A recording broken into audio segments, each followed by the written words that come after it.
ಕನ್ನಡದ ಹಿರಿಯ ನಟ ದೊಡ್ಡಣ್ಣ ಅವರು ವಿಧಿವಶರಾಗಿದ್ದಾರೆ ಅನ್ನೋ ಸುಳ್ಳು ಸುದ್ದಿ ಸಾಮಾಜಿಕ ಜಾಲತಾಣದಲ್ಲಿ ಬೆಳ್ಳಂಬೆಳಗ್ಗೆ ಭಾರೀ ಸದ್ದು ಮಾಡಿತ್ತು.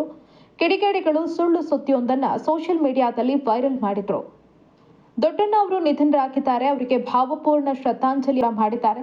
ಮತ್ತೊಂದು ಕಡೆ ಯಾರು ಈ ರೀತಿಯ ಪೋಸ್ಟ್ಗಳನ್ನು ಹಾಕಿದ್ದಾರೋ ಅಂಥವರ ವಿರುದ್ಧ ತಕ್ಕದಾದಂತಹ ಕ್ರಮವನ್ನ ಕೈಗೊಳ್ಳಬೇಕು ಅನ್ನೋ ಆಗ್ರಹ ಕೂಡ ಜೋರಾಗಿ ಕೇಳಿ ಬರ್ತಾ ಇದೆ.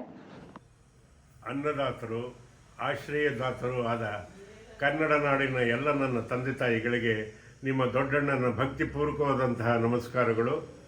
ನಿಮಗೆ ಒಂದು ವಿಷಯವನ್ನು ನಾನು ತಿಳಿಸಲೇಬೇಕು. ಏನು ಅಂದರೆ, ಇವತ್ತು ಬೆಳಗ್ಗೆನೆ ನಾನು ಹೇಳೋದಕ್ಕಿಂತ ಮುಂಚೆನೇ ಯಾರೋ ಅವಿವೇಕಿಗಳು ನಾನು ನಿಧನವಾಗಿದ್ದೀನಿ ಅನ್ನೋದನ್ನು ಫೇಕ್ ನ್ಯೂಸಲ್ಲಿ ಹಾಕಿದ್ದಾರೆ.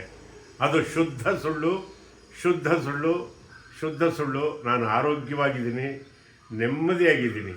ಹಾಗಾಗಿ ಈ ವಿಷಯನ ತಮಗೆಲ್ಲ ತಿಳಿಸ್ಬೇಕು. ನನಗೆ ಬೆಳಗ್ಗೆಯಿಂದ ಮುಖ ತೊಳ್ಕೊಳ್ಳೋದಕ್ಕೂ ಬಿಡ್ತಾ ಇಲ್ಲ. ಎಲ್ಲ ನನ್ನ ಪ್ರೀತಿ ಪಾತ್ರರು, ನನ್ನ ಅಭಿಮಾನಿಗಳು, ನನ್ನ ಬಂಧು ಬಳಗದವರು, ನನ್ನ ಮಕ್ಕಳು ಮೊಮ್ಮಕ್ಕಳು ಎಲ್ಲ ಫೋನ್ ಮಾಡ್ತಾಯಿದ್ರು. ಅದಕ್ಕೋಸ್ಕರ ಈ ವಿಡಿಯೋ ಮಾಡಿ ನಿಮ್ಗೆ ಆಗ್ತಾಯಿದ್ದೀನಿ. ನಾನು ಆರೋಗ್ಯವಾಗಿದ್ದೀನಿ.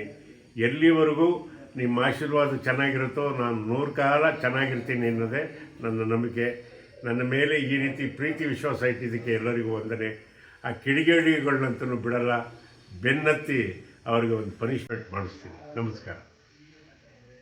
ಇಂತಹ ನೈಜ ಕುತೂಹಲಭರಿತ ಸುದ್ದಿಗಳಿಗಾಗಿ ಕರಾವಳಿಯ ಪ್ರತಿಷ್ಠಿತ ವಾಹಿನಿ ಅಭಿಮತ ಟಿವಿ ಚಾನೆಲ್ ಅನ್ನು ವೀಕ್ಷಿಸಿ ಮತ್ತು ಯೂಟ್ಯೂಬ್ ಚಾನೆಲ್ ಅನ್ನು ಸಬ್ಸ್ಕ್ರೈಬ್ ಮಾಡಿ. ವಿಡಿಯೋ ಇಷ್ಟವಾದರೆ ಲೈಕ್ ಮಾಡಿ, ನಿಮ್ಮವರಿಗೆ ಶೇರ್ ಮಾಡಿ, ನಮ್ಮ ವಾಹಿನಿಯನ್ನ ಪ್ರೋತ್ಸಾಹಿಸಿ. ಹಾಗೆಯೇ ಫೇಸ್ಬುಕ್ ಮತ್ತು ಇನ್ಸ್ಟಾಗ್ರಾಂನಲ್ಲಿ ಜೊತೆಯಾಗುವುದನ್ನು ಮರಿಬೇಡಿ. ಜಾಹೀರಾತು ಮತ್ತು ಬಿಸಿನೆಸ್ ಪ್ರಮೋಷನ್ಗಾಗಿ ಸಂಪರ್ಕಿಸಿ 8277719449 and 8050897171.